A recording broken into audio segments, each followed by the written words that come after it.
Hey, my name is Attorney Walter Rudolph Hnot III. I'm with Disability Resolution PA. Let's talk about a generalized topic of Social Security disability that I have noticed. The more and more years that I've been doing this stuff, not just as an attorney, but also as a legal intern, and also studying when I was younger because I had some disabling factors as well. The more and more I do of this law, the more understanding I become of what I like to call the unwinnable adult issues that are, it's the rock that can't be moved. It's too heavy. And I want to talk about some of those. Every time they try and legislate something to help the program, save the program, change the program, what happens is this, okay? There's some aspect of the program, some group, whether it's the SSA or whether it's NOSCR or whether it's just some group, whether it's the administrative law judges group, their union for administrative law judges, there's some group that it does not benefit.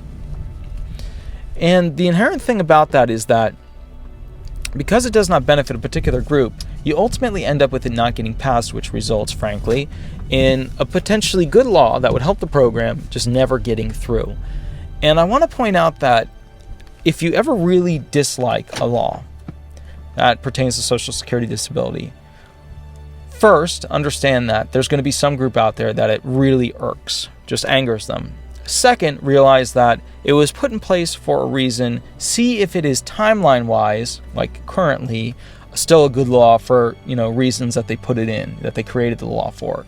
If it's not, then do more analysis. If it's still a good law based upon the timeline, it just may make it tougher or yada yada or blah blah blah. Remember, Social Security disability is a right, but it's one of those things where you have a right to it, but you've got to prove it, which is why so many people are hiring attorneys. So I just want to point out real quick, the reason why a lot of these laws don't get changed, and just from a legal tutorial standpoint, like why, does this happen? Why am I so frustrated with this? The reason this is happening is solely because there are usually groups, and it's not always a bad thing, but there is usually some sort of group that becomes offended or can be, that's been built up and would alter their stance or how they make money or how they do things or how it speeds things up. And because of that, the law doesn't end up changing. Okay, so I just want you to keep an eye out that for when you see a law you really don't like, look for the group that would benefit from that law and then see, is this law necessary? Is it not? All right. My name is Attorney Walter Rudolph Hnot III. I'm with Disability Resolution PA, an Orlando, Orange County-based Social Security disability law firm.